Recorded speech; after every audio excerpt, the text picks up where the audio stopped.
보여 주옵소서. 주 예수 그리스도의 이름으로 기도하옵나이다. 아멘.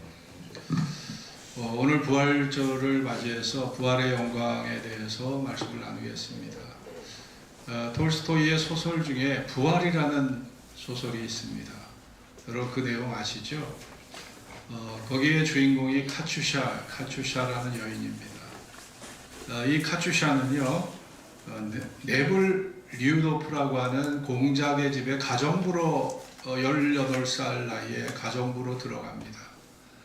이 나타샤가 이 카츄샤가 아주 되게 예쁘게 잘 생겼던 것 같아요. 귀족 네플리도프는 18살 먹은 카츄샤를 성폭행을 저질러요. 그리고 임신까지 시킵니다.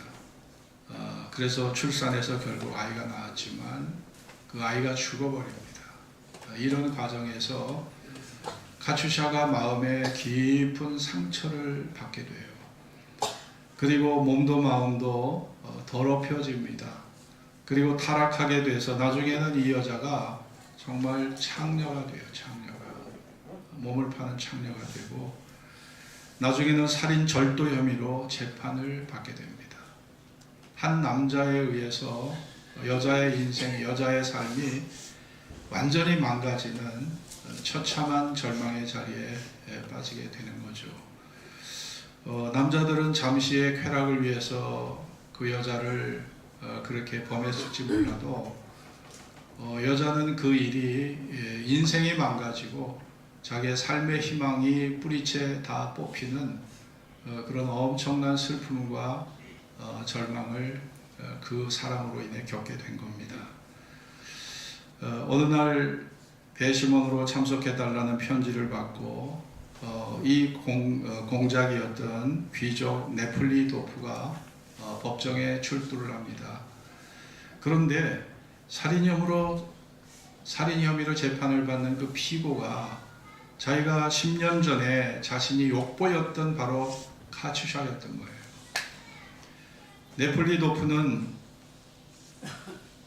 자신의 잘못으로 한 여자가 이렇게 살인죄를 짓고 법정에서 재판을 받는 그 상황을 보면서 비로소 죄책감을 느낍니다. 내가 내 실수로 한 여인의 인생을 망가뜨렸다고 하는 깊은 뉘우침과 죄책감을 겪게 되죠. 그리고 카츄샤는 법정에서 시베리아 유형이 선고돼서 시베리아로 떠나게 되는데 이 네플리도프가 카츄샤를 따라갑니다. 어떻게든지 그녀에게 자신의 잘못을 이렇게 고백하고 죄 용서를 받기 위해 따라가게 되죠.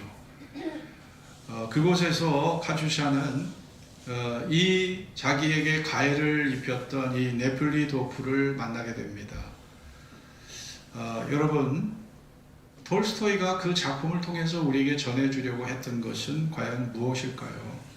톨스토이 부활에 보면 그런 기사가 있습니다. 그런 내용이 있는데 타인을 벌하고 교정할 자격이 있는 사람은 없다. 죄 없는 사람은 없기 때문에 우리는 끊임없이 용서하며 살아가야 된다. 이런 말이 부활의 소설에 나옵니다. 네플리도프는 카츄샤에게 황제의 특사가 내려져서 이제 당신은 석방이 된 거니까 이제 당신은 앞으로 즐거운 삶을 살아도 됩니다. 라고 그렇게 그 말을 전해주려고 찾아갔어요. 그러나 그녀는 그것을 감사하면서도 이 네플리도프를 사람 취급을 하지 않아요. 너 때문에, 너 같은 인간 때문에 내가 망가진 거 너 알기나 아냐. 너 0.1%라도 나에게 용서를 빌고 사과할 마음을 갖고 있느냐. 너 같은 짐승 같은 인간 때문에 내 인생이 이렇게 망가진 거 네가 조금이라도 뉘우침이 있느냐는 식으로 그런 시각으로 카츄샤가 네플리도프를 바라보는 거죠. 카츄샤는 이 공작을 사람 취급을 하지 않아요. 그러자 네플리도프는 죄의식과 죄책감 속에서 자기의 처지가 너무 부끄러웠습니다. 그리고 춥고 황량한 시베리아 벽지에 어느 쓸쓸한 여관방에 들어가서 그 여관방 책장 위에 놓여 있는 신약 성경을 읽게 됩니다. 그리고 그 신약 성경에서 새로운 깨달음을 갖게 되는데, 내가 카츄샤에게 죄 용서 받기를 바래서 이 시베리아까지 내가 찾아왔지만 카츄샤는 자기를 인간 취급을 하지 않아요. 그리고 자기의 사과와 용서도 받아주질 않습니다. 이런 처지에 이 네펠리도프는 이제 그녀가 나의 용서를 받아주지 않았지만 내가 이제부터 나보다 더 어려운 처지에 있는 이웃을 위해 내가 헌신을 하고 나보다 더 어려운 이웃을 보살피며 살아야 되겠다. 그러면서 내 죄값을 치러야 되겠다 하는 깨달음을 갖게 됩니다. 그것을 톨스토이는 영혼의 부활로 그렇게 묘사했어요. 자신의 죄를 깨닫고 내가 죄인이라는 사실을 깨달은 것을 영혼의 부활로 묘사했습니다. 그리고 내가 지은 죄에 따라서 내가 회개에 합당한 열매를 맺고 살아야 되겠다는 그 깨달음을 영혼의 부활로 그렇게 표현했습니다. 그리고 지금까지는 자기의 만족과 탐욕을 채우기 위해 살아왔지만 이제 남은 인생 내가 주님의 뜻을 위해서 이웃을 위해서 섬기는 삶을 살면서 남에게 덕과 유익을 끼치는 삶을 살아야 되겠다는 그 깨달음, 그것을 톨스토이는 영혼의 부활로 그렇게 우리에게 묘사하고 있습니다. 이처럼 자신의 죄를 깨닫고 속지 않은 삶을 사는 것이 바로 영혼의 부활입니다. 그때 인간은 비로소 죄의식에서 벗어나 세상에서 가장 평화스러운 마음을 갖게 되는 것이죠. 이것이 톨스토이 부활의 줄거리입니다. 부활의 주님을 만나면 우리의 삶은 새로워집니다. 절망을 뛰어넘는 새로운 희망을 갖게 되는 것입니다. 인간은 누구나 죄를 지을 수밖에 없는 가능성을 마음에 품고 살아갑니다. 이것이 원죄의 그런 원죄의 능력이라고 볼 수 있죠. 이런 죄성은 인간으로 하여금 죄를 짓는 성향으로 만들어버려요. 우리 어린아이들 보세요. 거짓말을 가르쳐주지도 않았는데 거짓말을 해요. 욕심을 가르쳐주지 않았는데 욕심을 부려요. 그리고 싸움을 가르쳐주지 않았는데 싸워요. 너무나 자연스러워요. 가르쳐주지 않은 것, 학교에서 가르쳐주지 않은 사기, 폭력, 모든 것들, 각종 죄악들이 그냥 사람들이 자연스럽게 습득해서 그 범죄를 저지르잖아요. 그것은 그만큼 인간의 죄성이 인간을 지배하고 있다는 것을 반증하는 일이 아니겠습니까? 여러분, 하나님은 죄를 짓고자 하는 가인에게 나타나셔서 야, 네 마음에 아벨을 죽이려는 마음 그거 다스려라. 죄의 소원은 내게 있지만 그 죄를 다스려라 말씀하셨어요. 그런데 과연 인간이 자기의 죄를 다스릴 능력을 갖고 있을까요? 내 안에 과연 죄를 다스리고 이길 능력을 인간이 갖고 있을까요? 인간은 죄를 다스릴 능력이 없습니다. 없다고 해야 맞아요. 다만 하나님의 은혜 속에서 내가 나를 돌아봅니다. 말씀의 거울 앞에 내 존재를 돌아보게 되는 거예요. 야, 내가 이런 사람이었구나. 내가 나를 모르고 살았는데 내가 이런 사람이었구나. 그 말씀의 거울이 나를 돌아보게 합니다. 내 한계와 나의 약함과 또 나의 우유부단함과 그리고 나의 죄성과 내 안에 거짓과 교만과 탐욕을 보게 하는 거예요. 그래서 우리들이 말씀과 성령 안에서 조금씩 변화되어 갑니다. 그게 성화죠, 성화. 일본에 존경받는 기독교 지도자 중에 가가와 도요히코라는 사람이 있었습니다. 그 사람은 21살, 21살 청년 나이에 폐결핵이 걸려서 각혈을 하면서 이제 얼마 후에 죽게 될 거라는 의사로부터 사형 선고를 받았던 사람이에요. 너무나 고통스러워서 이 젊은 나이에 그런 폐결핵을 저도 경험해 봤지만 아무런 희망이 없고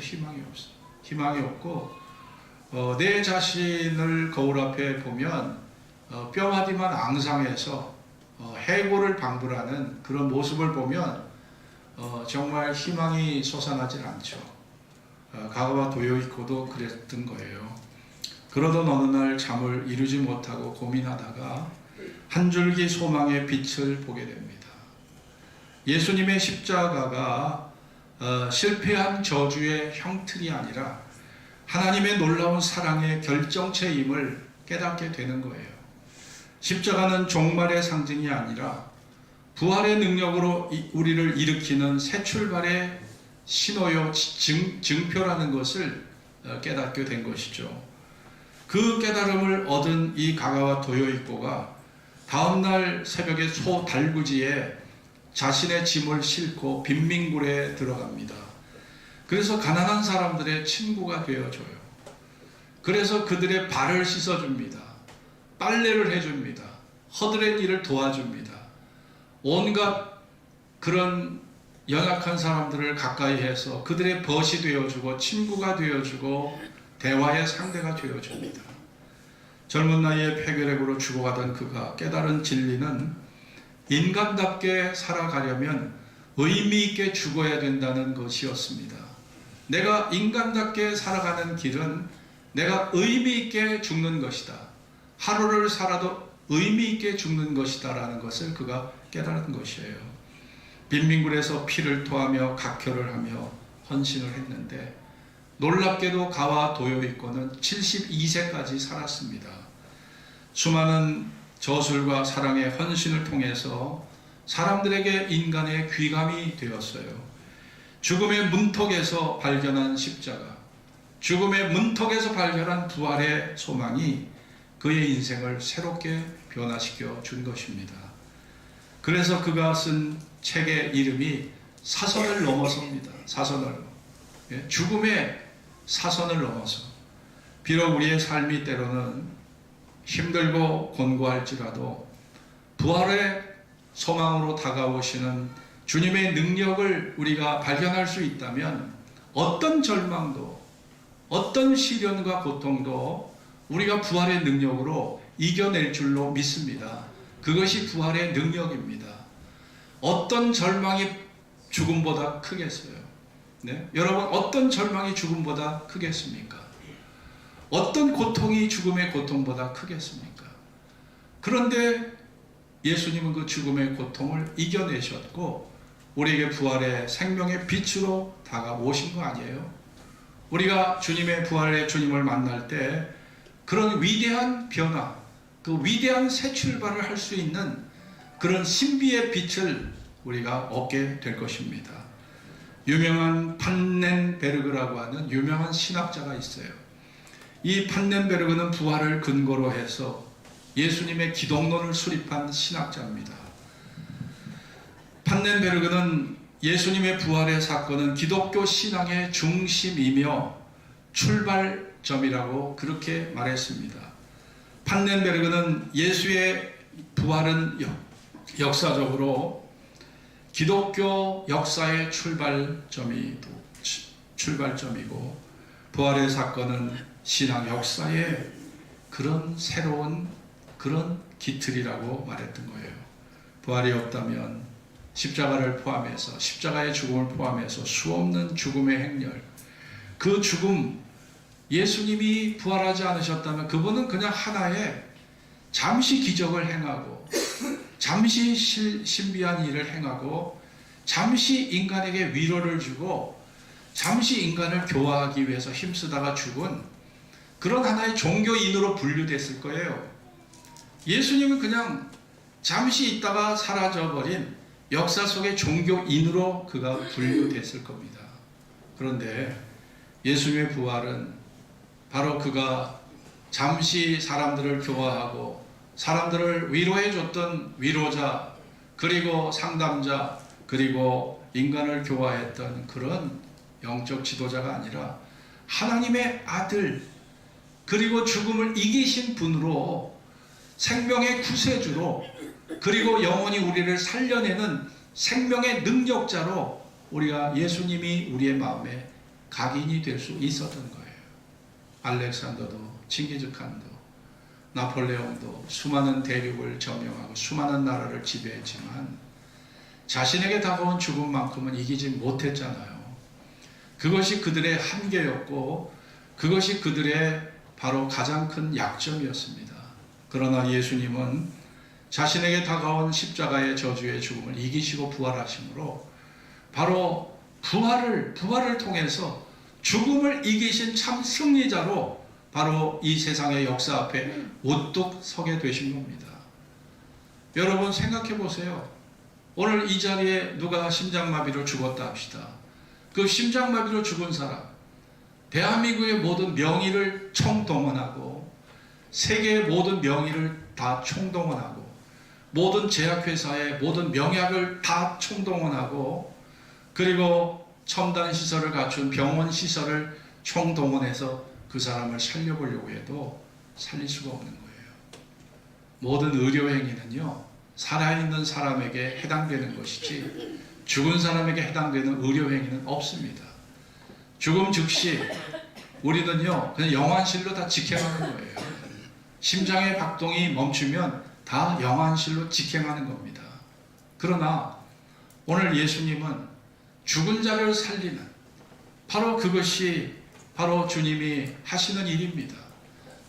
세상의 온갖 기술과 의학 발전과 온갖 연구소에서 신약 개발을 밤낮을 가리지 않고 신약 개발을 하고 있지만 인간을 살리는 명약은 없어요.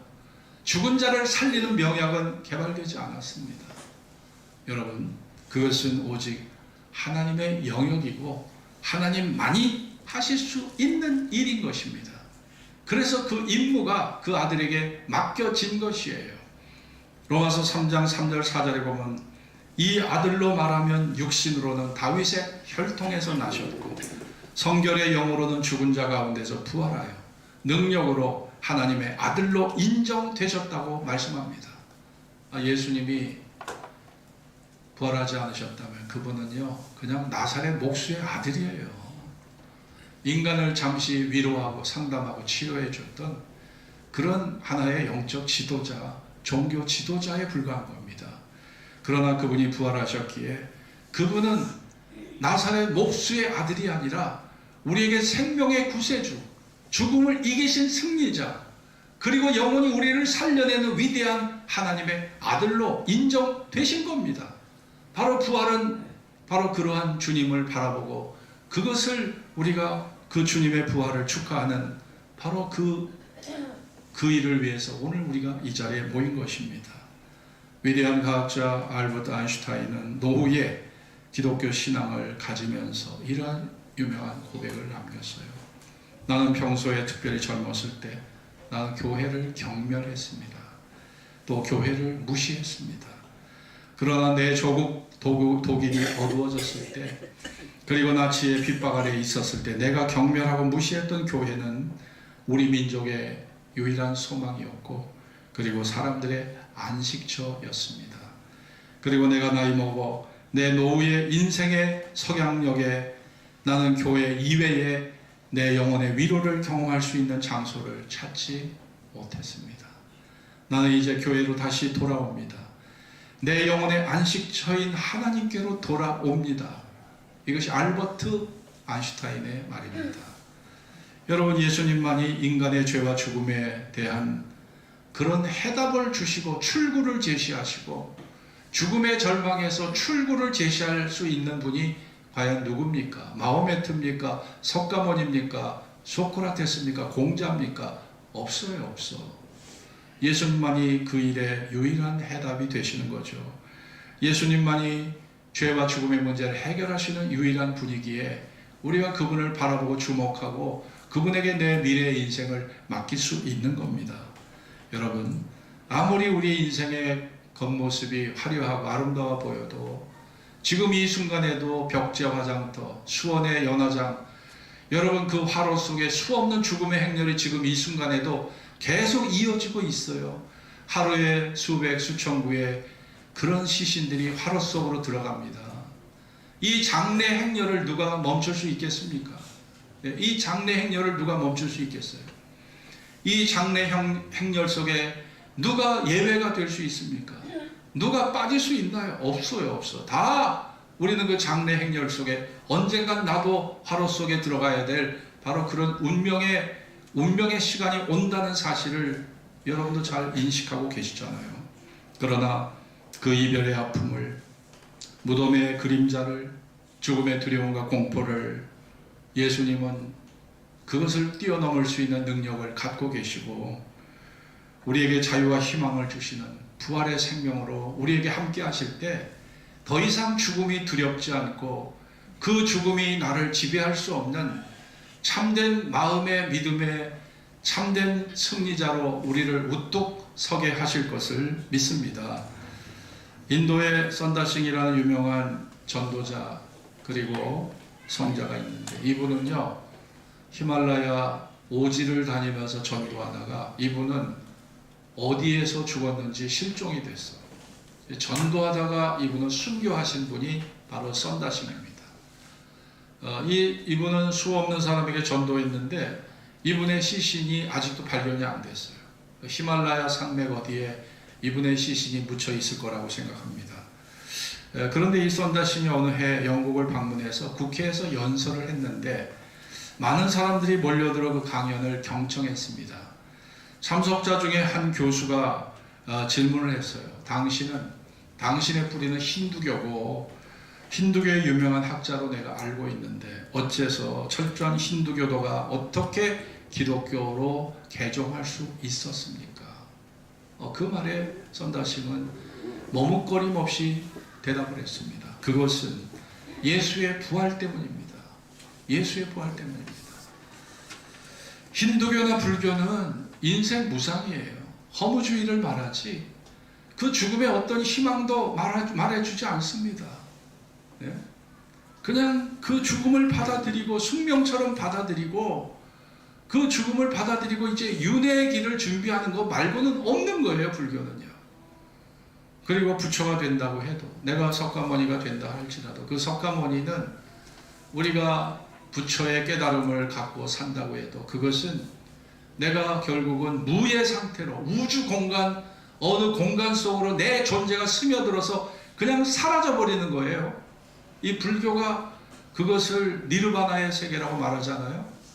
결국은요 석가모니도 그 니르바나의 세계에 들어간 거예요. 극락입니다. 그게. 그러니까 사실은 불교라는 종교는 허무주의입니다. 사실은 공허한 거예요. 그 안을 들여다봤다 봐도 거기에 희망이 보이지 않는 거죠. 그러나 주님은 우리에게 그렇게 약속하지 않으셨어요. 나는 부활이요 생명이니 나를 믿는 자는 영원히 살겠고 나를 믿는 자는 영원히 살겠고 죽음에 이르지 아니할 것을 우리에게 분명히 말씀해 주셨습니다. 프랑스의 철학자 콩트가 토마스 칼라일과 대화를 하게 됐는데 이 철학자 콩트가 어느 날 의기양양하게 토마스 칼라일에게 그런 말을 합니다. 나는 지금 기독교를 대신할 수 있는 종교를 내가 지금 만들고 있습니다. 그 종교를 창설하기 위해 내가 준비 중에 있습니다. 새로운 종교는 기독교가 내세우는 유치한 신비주의 이야기를 다 배제할 것이고 믿기 어려운 기적의 사건을 다 배제할 것이고 완벽하고 분명한 그러한 사상이 될 것입니다 라고 그렇게 자랑을 했을 때 듣고 있던 토마스 칼라일이 대답을 했어요. 어떤 대답을 했을까요?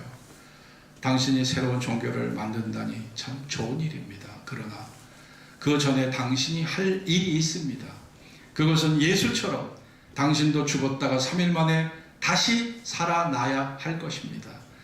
그래야 당신이 만들고자 하는 종교가 생명 있는 종교가 될 것입니다.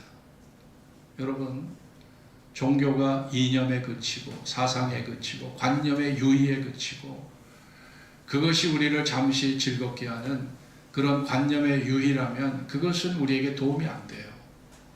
죽음의 절망, 죄의 절망을 이길 수 있는 그것을 뛰어넘을 수 있는 생명이 있느냐, 그 생명을 줄 수 있느냐, 그것이 종교의 핵심이 돼야 하지 않겠습니까? 우리가 예수를 주목하고 바라보는 것은 예수님은 단순한 가르침, 관념의 유희, 우리를 갖다가 잠시 그냥 위로해주는 위로의 말 정도가 아니라 우리를 죽음의 절망에서 살려내는 생명의 능력이, 죽음을 이기는 승리의 능력이 그분에게 있기 때문에 우리가 그분을 믿는 거예요. 그거 말고 뭐가 있겠습니까? 여러분, 누가 예수님을 흉내낼 수 있어요? 누가 예수님을 감히 흉내낼 수 있겠습니까? 예수님은 흉내낼 수 없어요. 그분을 누가 흉내낼 수 있겠어요? 예수님을 흉내낼 수 있다면, 본인이 죽었다가 살아난다면 우리가 아마 그분을 예수님처럼 모실 수 있겠죠. 그러나 아무도 그 일은 흉내낼 수가 없는 겁니다. 기독교는 결코 인간이 만들 수 없는 종교예요. 기독교는 하나님, 전지전능한 하나님이 만드신 종교고 하나님의 작품이고, 하나님 예수님 부활과 십자가와 부활을 통해서 하나님이 하나님의 영광을 스스로 드러낸 사건이 바로 십자가와 부활인 것입니다. 예수님은 의심 많은 도마에게 찾아오셔서 내 손을 내밀어 내 손가락을 만져보고 내 손을 내밀어 내 옆구리를 넣어보라. 그리고 믿음 없는 자가 되지 말고 믿는 자가 되라 하셨습니다. 믿음 없는 자가 되지 말고 믿는 자가 되라 하셨습니다. 너는 보았기 때문에 믿느냐? 보지 못하고 믿는 자들이 더 복되다 하셨습니다. 여러분, 오늘 우리가 부활의 소망이 있기 때문에 우리에게 다가올 죽음이 두렵지 않은 것이고, 그 죽음이 온다 할지라도 하나님의 능력으로 그 죽음의 모든 권세를 뛰어넘을 수 있는 생명의 권세를 주님이 가졌다는 걸 믿기 때문에 우리가 내 존재를, 내 미래를 그분에게 맡길 수 있음을 믿습니다. 빌라도가 유대인의 요구에 따라 예수를 십자가에 못 박았지만 그는 3일 만에 다시 살아 자신의 제자들 앞에 나타났고, 그것이 예수 믿는 자가 끊이지 않고 이 땅에 존재하는 이유라고 예수님 당시에 활동했던 역사학자 요세푸스가 그렇게 기록하고 있습니다. 로마 역사가 타키투스도 기독교의 창설자 그리스도는 티베리우스 통치기간 중에 총독 빌라도에 의해 처형되었다라고 기록하므로 예수님의 존재가 신화적, 우화적, 그리고 전설적, 소설 속의 존재가 아니라 역사 속에 살아 있었던 존재임을 바로 타키투스가 분명히 자기 역사책에서 기록하고 있어요. 예수님 부활 이후 40일간 무려 11번 제자들 앞에 나타나셨고, 갈릴리 산 위에 500여 형제 앞에 일시에 나타나셔서 자신의 부활을 주님이 증거하셨습니다. 영국의 킹스 칼리지 런던 대학의 아놀드 토인비 역사학자는 나는 여러 해 동안 과거 역사를 연구하고 그 사실을 조사하고 이에 대하여 기록한 문헌과 유물을 고증하여 그 사실 여부를 조사하고 있는 중이다. 그런데 하나님께서 우리에게 주는 표징, 곧 그리스도가 죽으셨다가 다시 살아나셨다는 사실보다 더 분명하고 완전히 이해할 수 있는 사실은 내가 인류사에서 보지 못하였다고 증언하고 있어요. 그만큼 예수님의 부활과 십자가와 부활에 관한 역사의 자료가, 역사의 유물이, 역사의 증표들이 너무너무 많이 있다는 거예요. 그걸 부정할 수가 없다는 거죠. 역사학자의 증언입니다. 여러분, 독일의 유명한 철학자 쇼펜하우어가 살았을 때보다 죽은 후에 더 빛을 발했던 쇼펜하우어가 건강하고 젊었을 때 교수로서 학생들에게 명성을 쌓았던 명교수였어요. 그러나 이제 나이 먹어서 은퇴하고 육체가 쇠약해 병으로 고생을 하다가 자기와 함께 친구들도 이제 다 흩어져 버리고 이제는 강의실에 자기를 찾아와 주는 학생도 없습니다. 쓸쓸하게 외로움 속에, 고독 속에 노년을 보내야 하는 시점에 어느 날 하루는 베를린 대학 구내에 있는 어떤 공원에서 산책을 하다가 공원 벤치에 앉아서 팔뚝을 이렇게 끼고 팔짱을 끼고 깊은 묵상에 잠겼는데, 저녁 무렵이 돼서 공원을 지키고 있던 공원지기가 쇼펜하우어 앞에 나타났어요. 그 사람이 위대한 철학자인 것을 모르고 그냥 노숙자로 생각해서 여보시오, 당신 어디서 온 사람이요? 무엇하는 사람이요? 물어봤어요. 그래도 움직일 생각을 하지 않습니다. 그러자 당신 어디로 가야 할 사람이요? 그렇게 또 물어봤어요. 그 말에 비로소 정신을 차린 쇼펜하우어가 머리를 들더니 이 공원지기 그 관리인에게 말을 합니다. 아니, 내가 그것을 알았다면 내가 말년에 이토록 씨름하지 않았을 것이요. 지금까지 인생이 무엇인지, 또 인생이 어디서 와서 어디로 가는지라는 문제를 내가 품고 그 문제를 해결하기 위해 살아왔지만 나는 아직도 그 답을 얻지 못했어. 그러면서 그러나 단 한 가지는 분명히 알고 있다고.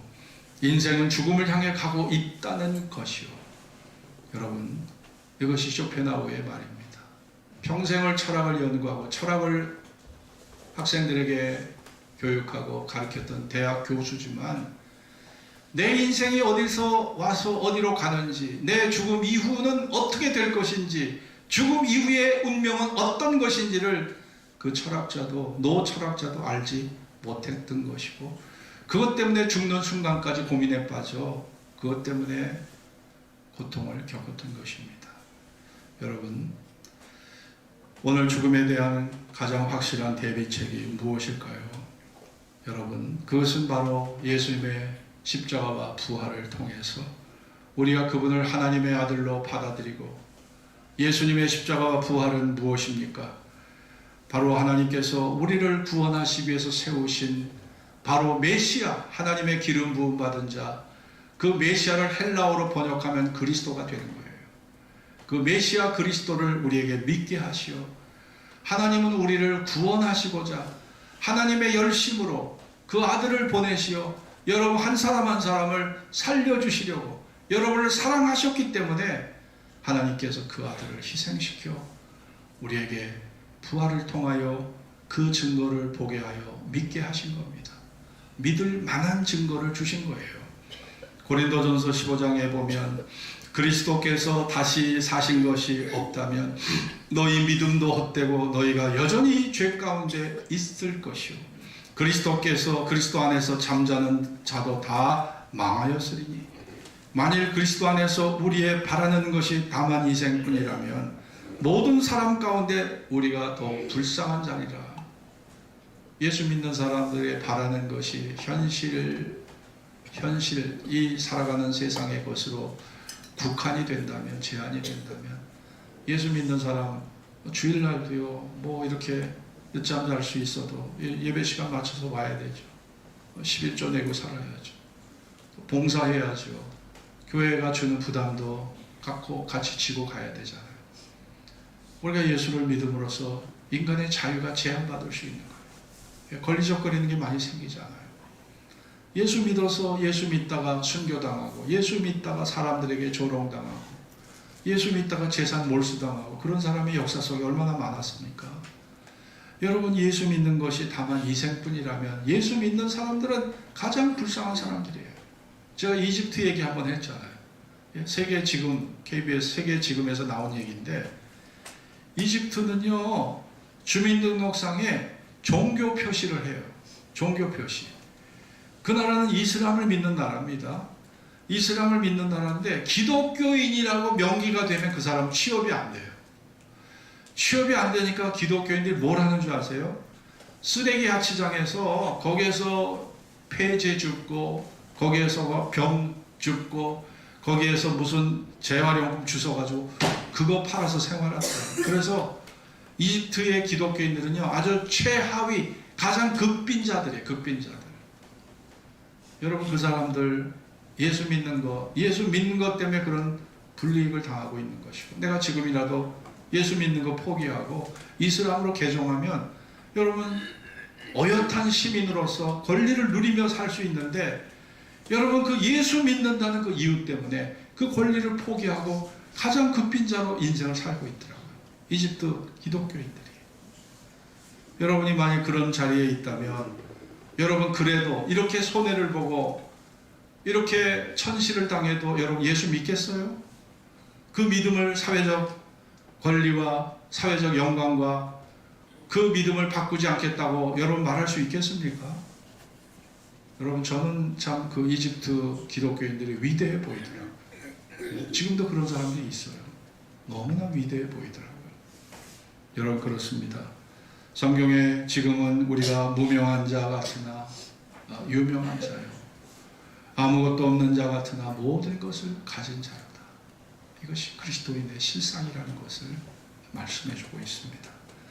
오늘 이 본문에 다시 한번 같이 읽겠습니다. 오직 우리의, 시작. 오직 우리 시민권은 하늘에 있는지라 거기로서 구원하는 자 곧 주 예수 그리스도를 기다리노니 그가 만물을 자기에게 복종케 하실 수 있는 자의 역사로 우리의 낮은 몸을 자기의 영광의 몸의 형체와 같이 변케 하시리라. 할렐루야. 예수님의 재림 때에 이 말씀이 이루어질 거예요. 지금은 썩을 몸을 입고 있지만 예수님의 부활의 몸은 썩지 아니할 몸이에요. 우리가 지금은 약한 몸을 입고 있지만 예수님의 부활의 몸은 강한 몸입니다. 지금은 우리가 육의 몸을 입고 있지만 부활의 몸은 신령한 몸이에요. 우리가 지금은 죄를 지을 수밖에 없는 욕된 몸이지만 우리가 부활의 몸은 영광스러운 몸입니다. 죄를 지을 생각 0.01%도 할 수 없는 영광스러운 몸으로 부활하게 될 겁니다. 기대하세요. 네, 기대하십시오. 이 능력을 하나님께서 여러분에게 베푸셔서 여러분을 주님과 더불어 영원히 살게 하실 겁니다. 이 기대감을 갖고 이 하늘의 부활의 소망 속에 살아가는 여러분이 되시기를 주의 이름으로 축원합니다. 기도하겠습니다. 오늘 주신 말씀을 기억하면서 세상은 기독교인의 부활, 예수의 부활을 부정해요. 부정할 뿐 아니라 조롱해요. 그리고 헛된 신화, 어리석은 맹종, 목사에게 쇠뇌당해서 저렇게 바보짓들 하고 있다고 그렇게 기독교를 폄하합니다. 그것이 세상 사람들의 시각이에요. 누가 옳은 것입니까? 누가 바른 길을 가고 있고 누가 바른 진리를 믿는 것입니까? 죽음 이후에 명백히 드러나게 되겠지만 오늘 우리가 죽지 않았어도 우리가 진리가 말해주고 있어요. 거짓말을 하실 수 없는 하나님의 말씀이 누가 옳은지를 명백히 말씀해주고 있습니다. 여러분이 가는 길은 어떤 길입니까? 여러분이 믿는 대상은 누구입니까? 나 자신입니까? 아니면 어떤 사상가입니까? 아니면 십자가에 못 박혀 죽으시고 3일 만에 부활하신 하나님의 아들 예수입니까? 그분이 3일 만에 부활하지 않으셨다면 어떻게 그분을 우리가 메시아 하나님의 아들로 인정할 수 있었겠습니까? 그분이 부활하지 않으셨다면 그분이 하신 모든 일들은요, 그냥 잠시 있다가 사라져버릴 그런 신화와 그런 종교인의 그런 역사의 유물로 그냥 우리에게 기억됐을 거예요. 그러나 그분이 살아 3일 만에 죽음을 이기고 승리하셨기 때문에 우리가 그분을 하나님 아들로, 나의 생명의 구주로, 내 죄와 죽음의 문제를 해결해 주실 해결자로 그분을 믿고 그분을 우리의 마음속에 모시고 사는 것입니다. 오늘도 이 믿음을 가지고 여러분 확신 속에 남은 여생을 살아가기를 기도합시다. 다 같이 합시다.